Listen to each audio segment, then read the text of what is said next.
Greetings, ladies and gentlemen of the internet. Jan Michael here, coming at you with my full-blown Oscars predictions list. That's right, we're going over every single category with a small little asterisk on the side just because I'm not going to go into detail with the below-the-line categories, but I will be giving you what my predictions are as of this time and moment. And I'll be honest, after I was done with my list, I started checking out all the films that are about to make their premieres at the upcoming film festivals, and I already feel my list is dated. So hence why I'm not going to be going into too much detail when we get to the below the line stuff, but I still wanted to get my thoughts out there before we started to dive deep into these next upcoming films, just to kind of get an idea of where we're at currently. So consider this the pre-festival predictions.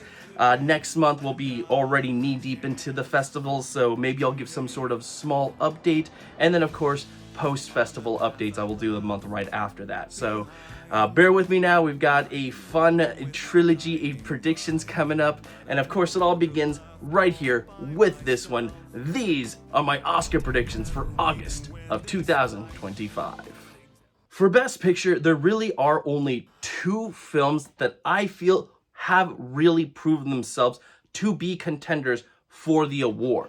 Starting things off with number one, Sinners. This is probably everybody's number one right now. And if not this one, then at the very least, number two, which I'll talk about in a second, is your number one. But there really is no other options. Sinners is the film that has actually released.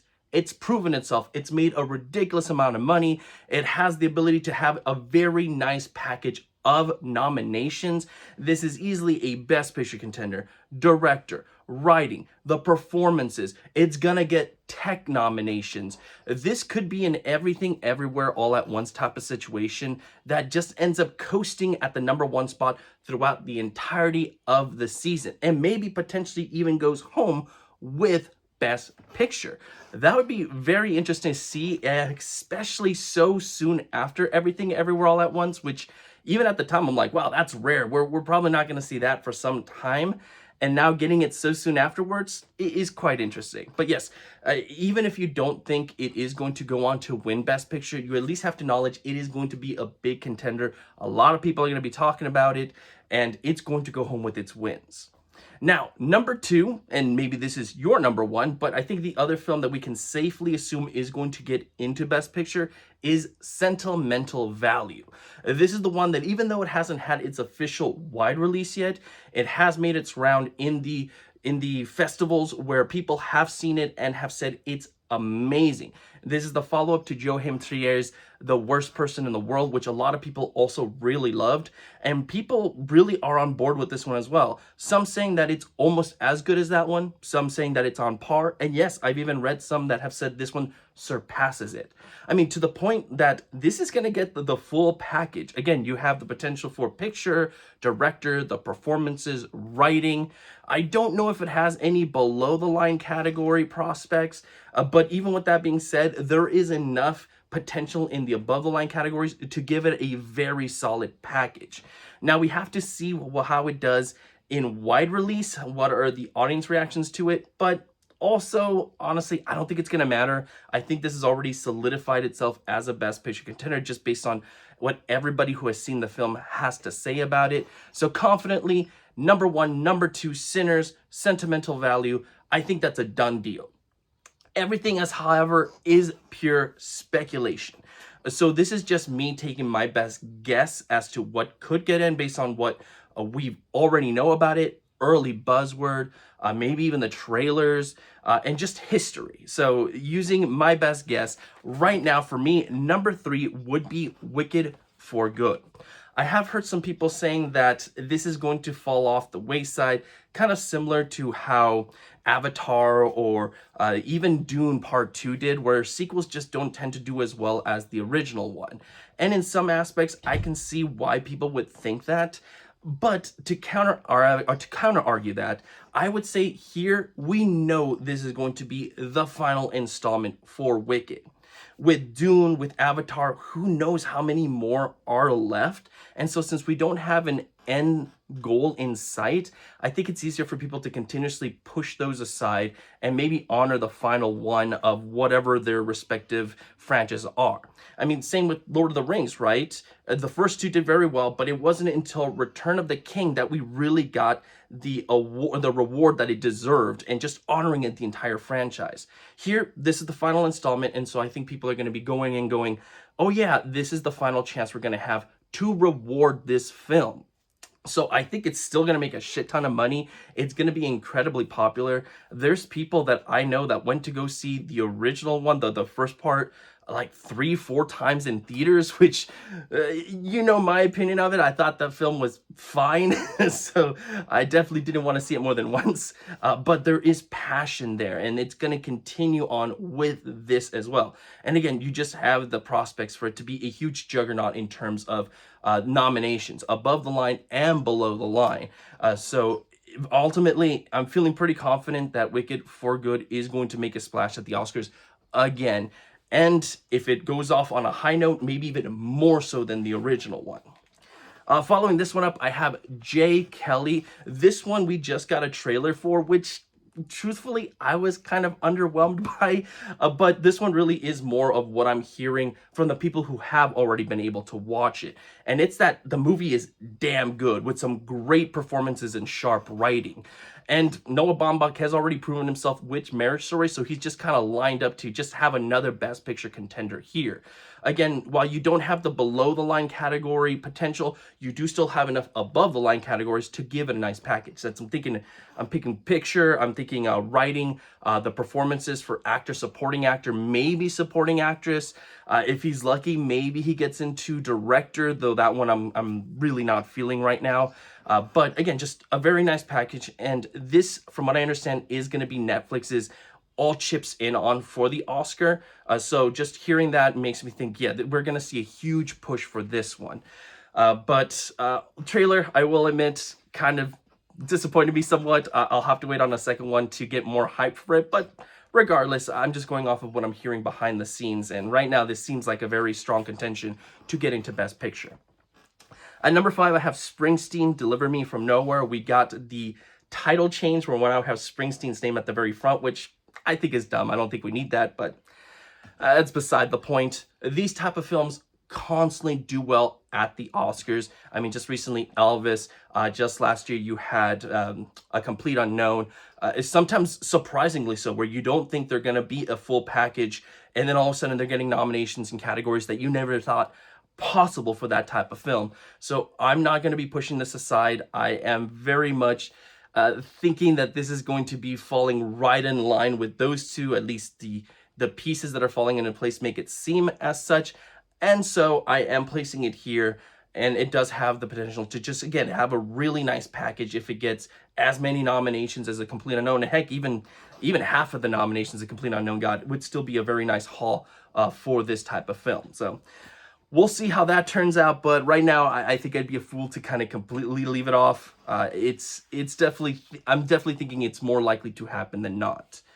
Moving on to number 6 is Begonia. This is Yorgos Lanthimos' newest film. This one got a trailer not that long ago, and as I understand, a lot of people were kind of underwhelmed by it. They were hoping for more of a Poor Things or The Favorite type of vibe, and people right now are feeling this is going to be more Kinds of Kindness. Now, to be completely fair, Kinds of Kindness did have a lot working against it, including it being an anthology film. That's always an uphill battle in terms of the Oscars. And even with that said, there were elements of the film that we were surprised were getting attention at the ceremonies. I mean, you had Jesse Plemons, who got into the Golden Globes. People were thinking maybe he could ride all the way to the Oscars, which didn't ultimately happen, but just him alone going that far was very impressive. I think it shows that Yorgos knows what to do with his actors to get them to give the best performances possible. So I'm not counting him out here. This is not an anthology film. It is a full-length feature film, and thus I have enough faith in Yorgos that I think we're going to get a good product here. But yeah, just because now we don't have the kind of spectacle of Poor Things or The Favorite, where the below-the-line texts are now probably going to be in contention, it makes me a little bit more hesitant to place it a little bit higher up on the list. But again, to counteract that, I think Yorgos is starting to fill the role of that person that people think is due his Oscar, is due his flowers. So maybe Begonia is the film that does that for him. We'll have to wait and see there.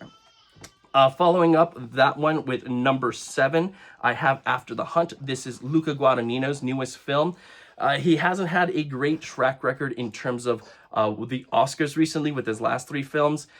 Even films that we thought were going to be more Oscar contenders, like Queer, just ended up being a little bit too weird for the Oscars taste. And so part of me is kind of worried that even though After the Hunt does seem like a more straightforward drama, are we going to ultimately get something weird, maybe in the second half or maybe throughout?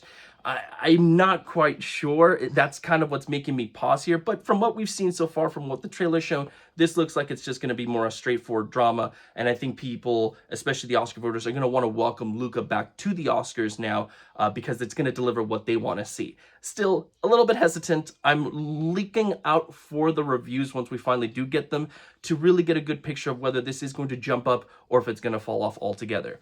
But again, while I don't see this being maybe a below the lines category, I do think it has enough potential in the above the line categories to give it a nice package here. Following that one up at number 8, I have Frankenstein, which a lot of people are just pure out dismissing, and for a couple of good reasons. First, Netflix already has their chips down on Jay Kelly, so why would they also bring Frankenstein into the potential of a Best Picture, maybe ruin the chances of the votes going there? And it's Frankenstein. I know the history of Frankenstein's always been kind of like it's a cheesy monster film. Is that really going to be an awards contender? And to counteract all this, first and foremost, if you have a film about vampires getting into Best Picture, why wouldn't you also have the potential for a film about Frankenstein's monster getting into Best Picture? Plus, you have Guillermo del Toro directing it, who's gone on to win and get his film won for Best Picture for The Shape of Water, which is essentially a film about a woman fucking a fish. Like, if that can get in and win Best Picture, there's no reason he would not be able to take Frankenstein and make it into a Best Picture contender. So, I don't know. I think some of the haters are kind of just overly dismissing the film when they should be paying more attention to it, especially because it can get so many text categories. This could be one of the biggest nominated films of the night. So, I have my fingers crossed. Yes, there's always the potential that it's not going to break in, that just the bias behind Frankenstein, the history of Frankenstein just kind of pushes it out of Best Picture. But right now, I'm feeling good, especially with Guillermo del Toro's name attached to it. Following that one up at number 9, I have Marty Supreme. And I know a lot of people have Marty like in their like top 5. They feel very confident in it. And I am looking forward to seeing it just based on the premise alone. But that's the thing. All we really got to go off of is the premise. I haven't heard about any early screenings of it that people have said is amazing. We have a couple of stills from the behind the scenes features of the film. And right now, there's just not a lot to go off of. Maybe once I get a trailer, I'm going to feel more confident in pushing it up. But right now, because we really don't know that much about it, apart from the names attached to it and a few stills, I have to play it a little bit safer and put it towards the bottom of the list. But again, I am playing with the fact that it could raise up ranks. We don't know yet. But with as much information as we got, this is the best I can do with it. And I do see it also potentially getting below the line text as well, based on how crazy it's going to get. But again, I just don't know. And that's what's making me pause here. I just don't know. So cautiously number 9 there. And then lastly of all, rounding it off at number 10, I have The Ballad of a Small Player. This is Edward Berger's newest film. Similar to Marty Supreme, we just don't know that much going into it right now. But Edward has proven himself a huge Oscar juggernaut. I mean, you had All Quiet on the Western Front, you had Conclave. Both films, arguably, you could say, were probably in second place to maybe get Best Picture. So why are we completely dismissing this one? Well, again, we just don't know that much about it apart from those stills. I think once we get a trailer and we get a good understanding of what this film is going to be, I think more people are going to be excited to place it in the Best Picture lineup, or at least give it some serious consideration. But as of right now, these are the 10 that I'm feeling sort of strongly on. Really, it's only the top 2 that I feel very confident in. Everything else is just possibilities. But with the award festivals coming up, or the film festival, coming up very, very soon, I can see this list shifting dramatically by next month. So Yeah, there's a lot happening, and I'm very excited to see exactly how the shape of the awards festival continues on with Best Picture. A lot of what I'm about to talk about with the director is just going to mirror what I have for Best Picture with a few exceptions, which I'll get into in just a second here. But starting things off, if I have Sinners at number one, then of course I have to have Ryan Coogler at number one for director as well. And honestly, I see no reason why he couldn't go home with the win here. A lot of people really like to honor the directors for their best work, and I think unanimously, a lot of people have said that Sinners is Ryan's best work. So it just makes sense for him to go home with the win here. But again, Sentimental Value also very highly regarded, so Joachim Trier most definitely getting a nomination and maybe the win if the voters decide that they don't want to go for the horror, kind of campiness, not really campiness, but more of a genre film of Sinners, and they want more of a straight up drama. In which case, I can see them completely shifting over to Sentimental Value and giving Joachim the win there. I think both are very likely. The only thing here is there are some people that say this isn't Joachim's best work, but I still think a lot of people are saying it's good enough, and some even say it's better than his last film to really give him the push for the director win there. After that, there's a couple of routes I think we can go, but I'm going to put John M. Chu right now at number three. But it is a very shaky number three. In fact, 3, 4, and 5, I'm very shaky on. I do see it completely changing by next month based on what I'm hearing from the festivals. But I think arguably you could say John was number 6 last year for the first Wicked film. I mean, he even won a major precursor and even went up and gave that great speech. We're like, haha, Oscars, I'm coming for you next, even though he knew he wasn't nominated there.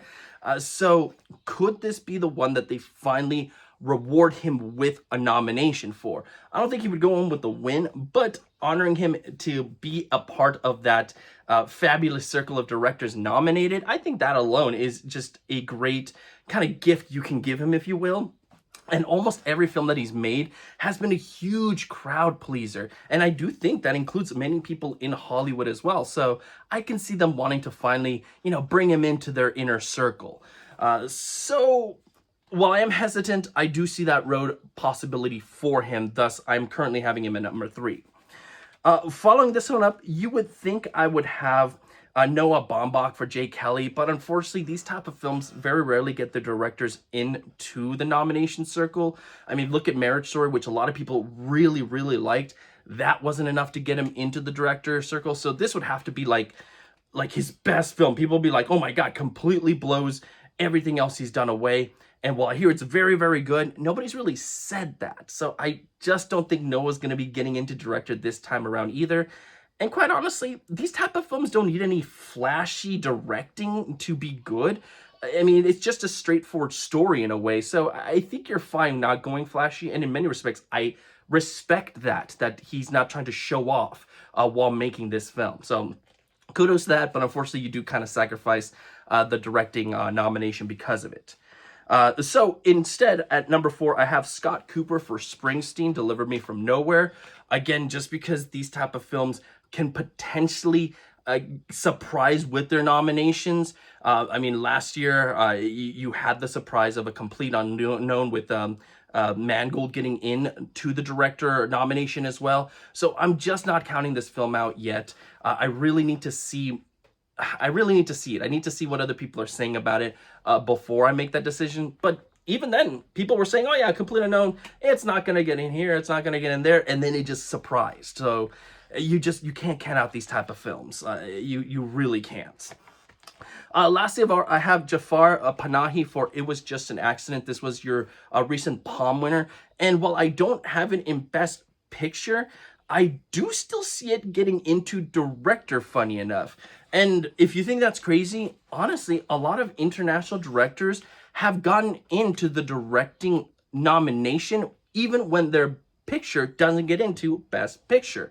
I'm thinking of things like Thomas Vinterberg for Another Round, where got into director, didn't get into the Best Picture. Or Paweł Pawlikowski for Cold War, again, got into director, but didn't get into picture. And I mentioned this in the past, but statistically speaking, you're more likely as an international director to get into director than your film is to get into best picture. Look it up. It's right there for you. So I can't see him getting the push. People really like his story, and I mean, it won the Palm, so I feel they're going to honor it somewhere, apart from maybe just international feature film. So that's kind of what I have for you as of right now for the director. Again, this could completely shift by next month. In fact, most likely it will. But right now, this is just what I'm feeling confident in. Once again, it's really the top two I'm most confident in. Everything else is really on shaky ground as of right now. Once again, for actor, I'm going to kind of mirror what I have for Best Picture. That being said, I have Michael B. Jordan for Sinners at number 1. Not that I think he's going to go on to win, but I do think that, especially if you're talking about like supporting performances, if you're talking about screenplay, if you're talking about director, I mean, he should be coming along with this package.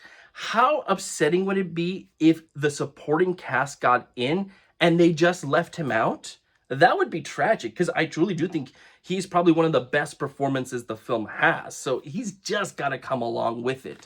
Otherwise, I think people would be crying foul there. And what a way to kick in the door into the Oscars. This is really going to be his gateway to get future nominations and potential wins in the future. Now that he would get that nomination out of the way, it sets him up for a win further down the line. At least I truly do feel that that is the case there. But of course, number 2, Jeremy Allen White for Springsteen. Again, you can't count out the performances here. They always get into the actor circle. So I do think Jeremy has a good chance of getting in here. In fact, if he didn't, I think that would be more of a blow for his Oscar career. So yeah, this is the one that I'm most worried about if he doesn't get in, and how much that's going to really hurt his Oscar chances in the future. But fingers crossed there, fingers crossed. Number 3, I have George Clooney for Jay Kelly. Again, if this film is as good as everyone says it is, I think he just has to come along with the package. Now, personally, to me, George always just plays himself. I do think he does the emotions very well, but it's always just George.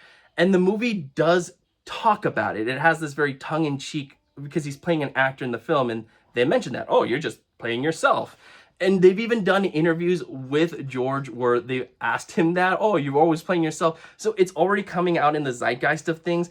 And people have kind of excused it as in, oh, well, it's almost like a parody of itself, so it's not a problem. And to me, if you say something is a problem, that doesn't automatically make the problem go away. But so many people have said, haha, it's not going to be a problem because they addressed it. And okay, I guess if that's the mindset, that's what I gotta go in with. But to me, you know, it's still a problem. Again, I'm not saying he's bad. I like him. But I mean, it's like Leonardo, right? You like him, but he's just playing himself in every single role he's in. Alrighty, moving on there. Number 4, I have Jesse Plemons for Begonia. I think it's time for him to come back and get another nomination. I think he has proven himself since The Power of the Dog. Again, Kinds of Kindness. You even had Civil War, where he was like the best freaking thing about that film. He's shown that he is a powerhouse performer, and he's ready to come back to the Oscars. So really rooting for him there to at least get the nomination. Not sure if this would go on to get him the win, unless Begonia is just, you know, mind-blowingly amazing. But yeah, he's definitely at least got to get a nomination. I'm definitely rooting for him there. And then last of all, Timothée Chalamet for Marty Supreme. I know some people have him at number 1. Again, this is just, I got to see more. I need to see a trailer to see what he's truly doing.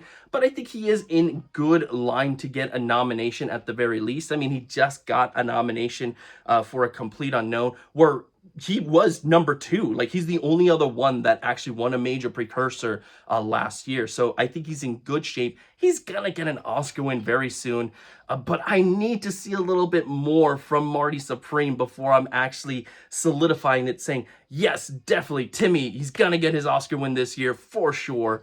So, I mean, if you're confident, cool, awesome. I'm looking forward to seeing the film, but I need a little bit more before I'm 100% certain of it. Once again, the theme of the video is mirroring whatever it is that I have in Best Picture for actress here.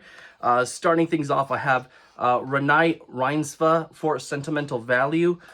Once again, if that movie is as fantastic as they say it is, it's going to get into the performance nominations as well. And people really liked her performance in The Worst Person in the World, so much so that they even said she should have gotten a nomination there. So is that enough to push her forward, get her the nomination, and get her the win? A sort of have your cake and eat it too type of scenario? Maybe, but I also wouldn't count out who I have at number 2, Cynthia Erivo, who a lot of people were really rooting for and even almost thinking maybe she could surprise win the Oscar last year. Ultimately didn't happen, but again, now that you have the final installment of the Wicked franchise here, I think a lot more people are really going to be pushing for her to get the win, especially because she is going to have a lot more character development. I mean, she's going to be front and center, from what I understand anyway, and have these really big bombastic moments and potentially 2 nominations, because I hear they are doing 2 original songs, one of them written by Cynthia herself, so she potentially could get 2 nominations this upcoming year. And she has nominations in the past as well, so all of this, again, just setting the payment for her to ultimately win. Maybe this is the time that she'll finally do it. Following this one up at number 3, I have Emma Stone for Begonia. Here, I'm a little bit more hesitant on, just because are people kind of done talking about Emma? Like, she seems to be showing up all the time, especially in conjuncture with Yorgos Lanthimos. So maybe people are just like, okay, we've done that. We've seen this multiple times. We don't need to nominate her again. Let's give somebody else a shot. I can see that being the sentiment. But if she blows us away, I don't see why they really wouldn't be pushing for her to at least get another nomination. So I'm on board. She gives the performance, I'll be on board. Following that one up, Julia Roberts for After the Hunt. I mean, don't you just hear Julia Roberts, After the Hunt? You see the trailer, you see the performance, you go, that's just gonna happen. Like, once in a while, you just have this gut feeling where you're like, yeah, that's just gonna happen. I just mark my words, that's gonna happen. That's exactly what I'm feeling here with Julia. I mean, even if the film doesn't end up being like this huge contender for the Oscar, I can still see her just showing up. But even more so solidified for her and her team, if you will, her other co-workers, to get in, especially if that film does end up in Best Picture. But right now, I feel the most confident for that film is in her nomination. And then last of all, I have Jessie Buckley for Hamnet. I'm not the biggest fan of Chloe Zhao. I didn't like Nomadland all that much. Really didn't care much for Eternals. So I'm not really looking forward to Hamnet either. But there is no denying that Frances McDormand did win her Oscar, her 3rd Oscar, for her performance in Nomadland. So you at least have to take Jessie seriously here. And she is a fairly good actress from what I've seen of her. So, you know, you do have the potential of her getting nominated, maybe even going home with the win if Hamnet ends up being as big as Nomadland. So a lot of possibilities here, but again, this could shift, especially as we hear reviews come out of the upcoming festivals. Okay, so I am shifting it up for the supporting performances. I'm not just going to be going off of what I have for Best Picture. They will be kind of jumbled more around. And really, especially when we get to supporting actress, I think there's just so much room right now. Things that you can move around, take out altogether, that, yeah, I'm just not feeling too confident right now with the supporting performances. But starting off with supporting actor, as of right now, I do have Stellan Skarsgård at number 1 for Sentimental Value. I hear talks that he may try to go lead, which I guess he could still get the nomination for it, but as of right now, I think he's in the best spot to be supporting. I mean, right now, I do think he has the best chance to win. Now, obviously, that can change, so maybe in the future, it just does make more sense for him to go lead if he's just not going to win no matter where he's at. But right now, especially because I do see him winning, I think supporting actor is right where he should be. So that's kind of my take there. Number 2, I have Jeremy Strong for Springsteen, Deliver Me From Nowhere. He just got his nomination for The Apprentice, so I think he's in very good shape to get a quick follow-up. And again, these type of films just get their performers nominated. So yeah, I feel very confident that he'll probably get in again this year for the performance that he's going to give in this film. At number 3, I have Andrew Garfield for After the Hunt. Again, if this film does manage to get into Best Picture, I do think it's got to have those performances backing it. And Andrew Garfield, especially having gotten those nominations prior, I think would be in good shape to get another nomination here. And again, just for him, it's paving the road to get an eventual win. I do think he's got that in the cards in the future. Who knows, maybe even this one, if this film just ends up completely blowing our minds. Number 4, I have Sean Penn for One Battle After Another. I haven't really talked about this one, and to be honest, now having 2 trailers out, I'm not looking forward to the film. It just doesn't look that interesting to me. It didn't make me laugh. I didn't think it was clever. I didn't think even the situations were that funny. So, I don't know. Even the performances are kind of like, okay, well, just everybody doing their own thing. With the exception, funny enough, of Sean Penn, who I hear actually is the best thing about the movie and is in contention to get a nomination. Like, just looking at the trailer, I'm like, oh, well, Sean Penn looks like he's doing actually something with his character, with his role. And then, then you hear, oh, yeah, that he's the standout. So that just makes complete sense to me. I don't think this film's going to be complete dud, even if he doesn't get in. I can still see this film getting a writing nomination, but as of right now, I'm just not feeling too hopeful in a lot of the above the line categories for it. And then last of all, number 5, Adam Sandler for Jake Kelly. The only reason he's really at number 5 is because part of me still worries that they're gonna gatekeep they're gonna gatekeep the nomination. Like, they really don't let in people that they don't feel are like true actors into their party, if you will. But I think if you're going to get in George Clooney, if you're going to get Jake Kelly into Best Picture, maybe really pull off a director nomination, writing, how do you leave out Adam Sandler? I think you would really be in trouble if you did so. Because this isn't an uncut gem situation where he really would be the only thing that comes along with the film. Here, you have a whole bunch of other nominations. So to leave him out, to him be the only person to not get in, would be criminal, and I don't think they'd be able to get away with it. They would have no choice but to get him in. But again, part of me thinks that they're just a bunch of bastards and they're going to do that as well, so they're going to do it anyway, I should say. So, I don't know, that's why he's at number 5, but I hope he stays firm at number 5 there. For supporting actress, I think right now the one that probably has the best shot of taking it is Ariana Grande for Wicked for Good. I mean, was she in second place last year? I know a lot of us were saying, yeah, she definitely was, but as no other actress won anything last year, it's really hard to say. But if she was, that really means she has a really good shot of taking it this time around, especially if she does exactly what she did in the first installment, and that's be funny as hell. I do hear that she doesn't have as big a role to play in the second part, if you're going off of the play, I should say. But also here, again, they added new things for the film, including an original song from Ariana. So yeah, I'm totally down for her getting the nomination and potentially the win, especially if she's firing on all cylinders like she was in the first installment there.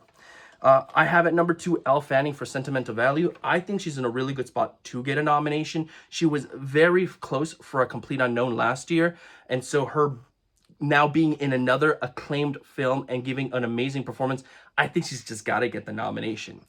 If she had gotten in for Complete Unknown, I could maybe argue her going home with the win for this one, but because she missed it, I think it might just be a nomination and that's it, but we'll see. And another thing is that I do think her co-star, and I apologize, probably going to mispronounce her name, but Inga Ibsdottir Lilies is also most likely going to get in because I hear she's also really good. Just in that film, I hear has amazing performances. And if she does, I can see this being an instance where the votes get split.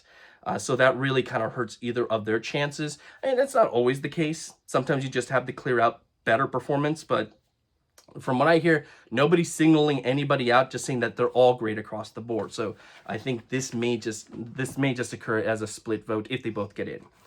Last of all, I'm going to talk about number 4 and number 5 together, just because I have a point to make here. So currently at number 4, I have Wunmi Mosaku for Sinners, and at number 5, I have Hailey Steinfeld for Sinners. I don't think they both get in.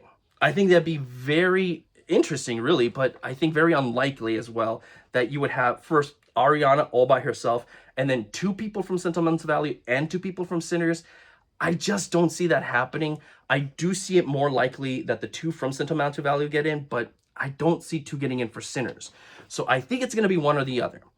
And I have a couple of things on my mind. First, I do think Wunmu is very good, very worthy of the nomination. She has a big heart in the film. You really like her character and what she had to go through. But Hailey does great in her performance. Yeah, she's not really the heart of the film, or doesn't have a heart of the film, I should say. But her performance, essentially playing 2 characters, is a great showcase of her talent. So I can see people pushing for her as well. But if she gets in and Wunmi doesn't, I can see that being a race issue, which, I mean, I know some people are going to be like, who cares? It's all about the performances. But that's the thing. She's also really good. So how do you justify one getting in and not the other? Maybe they'll just go, fuck it, and just like not nominate either of them and just get in other people. And I mean, again, with the film festivals coming out, we may get see more competition there, and then just there's no room for either of them. But as of right now, I do think it's one or the other, so I'm placing them both there. But yeah, I don't think they're both going to be getting in. So this is what I meant when I said just the supporting performances, I'm a little bit conflicted on. I think there's so much room and there's so much possibility. This really is an early prediction. All right, for adapted screenplay, I'm starting things off with Will Tracy for Begonia. Just Yorgos Lanthimos films typically are very zany with very clever scripts, and I cannot see this not being the case for Begonia. So maybe so much, in fact, that especially when I'm looking at the other potential nominees, that this one just kind of rises to the top. So maybe this is going to be Begonia's lone win if it doesn't end up being a huge contender like we think it's going to be. Regardless, I do think this is probably one of the safest places you can predict it right now if you really don't think it's going to get into any other category. Number 2, I have One Battle After Another. This would be another nomination for Paul Thomas Anderson. Even when his films are not great, he tends to get in for screenplay. And from what I understand, this isn't his worst film, so I have to take it into consideration for it to get a nomination here. At number 3, I have Scott Cooper for Springsteen, Deliver Me From Nowhere. Again, last year, you had a complete unknown surprise in the writing category, so yes, I'm going to be taking this one seriously until I'm proven otherwise. At number 4, I have The Ballad of a Small Player. Maybe taking a little bit of a risk here because Rowan Jaffe hasn't had an Oscar nomination before. He's had BAFTA nominations. So could this be an instance of me just having too much faith in Edward Berger's films to get into all these categories? Maybe, but his films have always had really good writing. And I mean, Conclave last year even went home for the writing. So I don't think that this is going to be a miss for him in this regard, hence me placing him at number 4. But this guy being new to the Oscars, if you will, is what's giving me a slight pause there. And then lastly of all, I have Wake Up Dead Man and Knives Out Mystery. This is Rian Johnson. These films so far have gone into the writing nomination circle, so I don't see why this one wouldn't. I do think right now Adapted is looking a little bit less competitive than original. So I think there might just be enough room for him to get in again. But again, we'll have to see what the festivals say about the films that release. Now, original screenplay, on the other hand, is completely stacked, especially when you consider the top 3, maybe even top 4. So first and foremost, of course, Sinners, Ryan Coogler. I mean, I think it's definitely getting a nomination here. That's just one of the more safest bet. And of course, Sentimental Value, you have Joachim Trier, and you also have Eskil Watt. So once again, could this be an instance where maybe they want to honor somebody and thus they can't honor everybody, so they just give somebody the writing award, just kind of almost as a consolation prize, which I know sounds sad, but it's still an Oscar. I'd be okay with getting a writing Oscar nomination, even if my film doesn't win Best Picture. So, but that's just me. Number 3, I have Jay Kelly. That's Noah Baumbach and Emily Mortimer.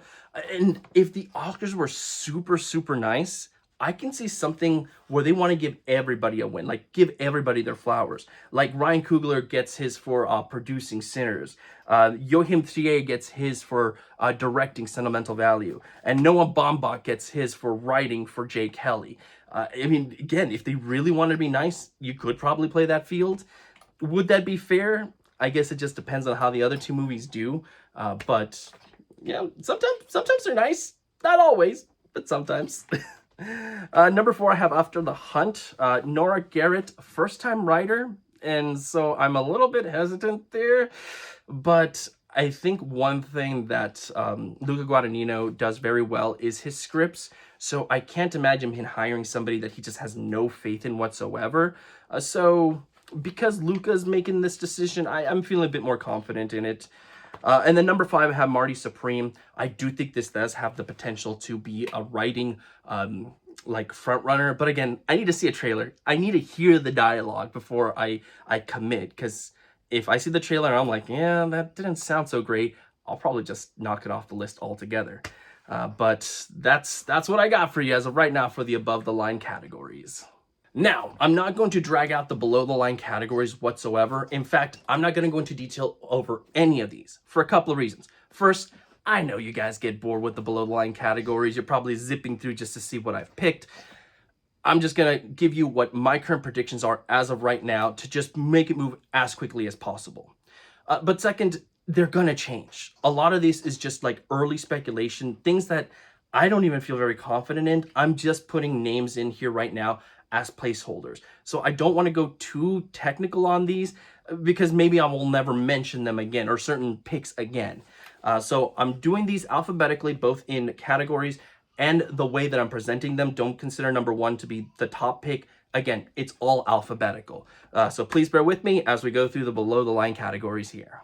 For animated feature film, as of right now, my predictions are Arco, Elio, K-pop Demon Hunters, Scarlet, Zootopia 2. For animated short film, my predictions are Cardboard, The Girl Who Cried Pearls, Kachu, A Childhood Place, Marathon, Murmuration. For casting, my predictions are Sentimental Value, Sinners, Springsteen, Deliver Me From Nowhere, Wake Up Dead Man, A Knives Out Mystery, Wicked, For Good. For cinematography, my predictions are The Ballad of a Small Player, F1, Frankenstein, Sinners, Wicked, For Good. For costume design, my predictions are Frankenstein, Hamnet, Mother Mary, Springsteen, Deliver Me From Nowhere, Wicked, For Good. For documentary feature film, my predictions are 2,000 Meters to Andrevika, The Alabama Solution, Antidote, Riefenstahl, Sly Lives, aka The Burden of Black Genius.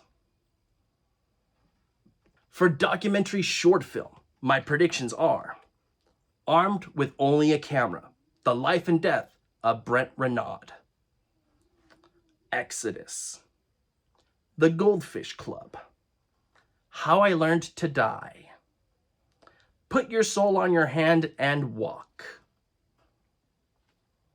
For film editing, my predictions are Begonia, F1, Sentimental Value, Sinners, Wicked, For Good.